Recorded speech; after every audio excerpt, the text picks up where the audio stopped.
It is time for Sarah's Wiki Corner. Hello, Sarah.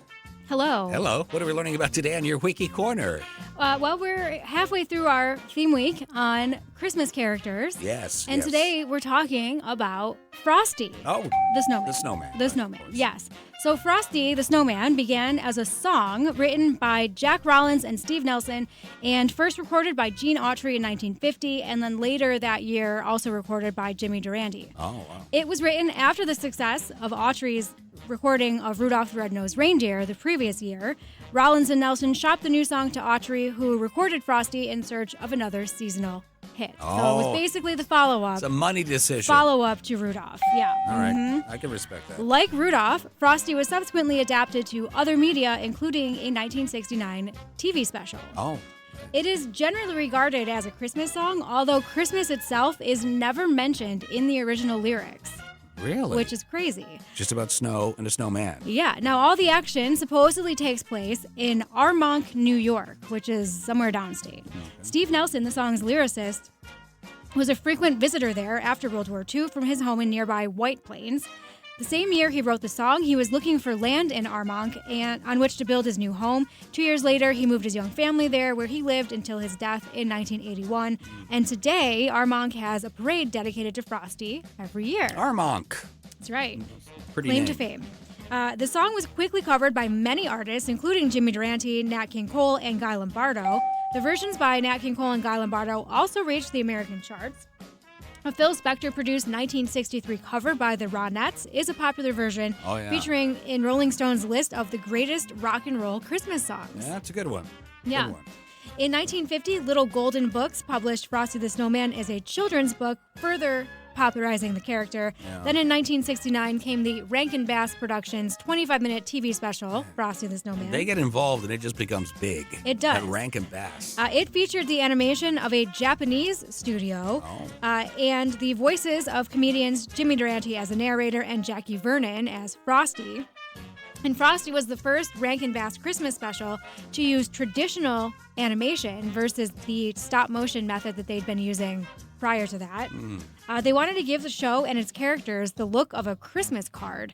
So they hired a guy named Paul Coker Jr., who was a greeting card and Mad magazine artist, to do all the character and background drawings. They do look kind of Christmas card-like. Sort of, right? Yeah. You gotta give it to them. The special first aired on December 7th, 1969 on CBS here in the U.S., airing immediately after the fifth showing of A Charlie Brown Christmas, and both scored very high ratings.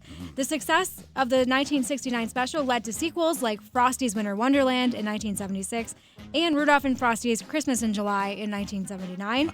The sequel aired every year for the network's Christmas and holiday season until 2023, when after 55 years, NBC acquired the broadcast rights to the special, and they continue to air it yearly, and it's also streaming on Hulu, Peacock, and Disney+. Oh, so I watch can it. stream it I now think if it I already aired like on regular NBC, Okay. but it is streaming. Okay. Yeah. Now, believe it or not, snow people have been part of our culture for centuries. Snow people. Snow people, like Okay. Frosty, yeah. Documentation of the first snowman is unclear, obviously. Obviously. However, there have been documented snowmen from the Middle Ages through research of artistic depictions in European museums, art galleries, and libraries. Really? The earliest documentation found was an illustration from 1380. Oh my gosh. People have been building snow people, Wow. snowmen, since 1380. That is a long Also, long Michelangelo time.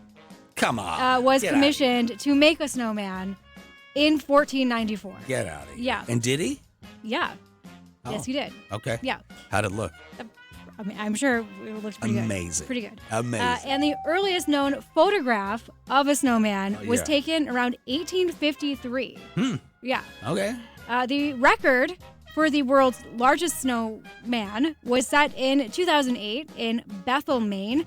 It was a snow woman, and it stood 122 feet 1 inch tall. Holy cow. Yeah. That's big. That's a big snowman. That's real big. Big snow woman. Yes, big snow woman. Big snow person. Okay. You picked out a record to go along with Snowman, did you? Or Frosty the Snowman, yeah. did So you, we're Sarah? going to play the Leon Redbone and Dr. John version of Frosty the Snowman. All right, we'll do it, Sarah. Thanks so much. You're welcome.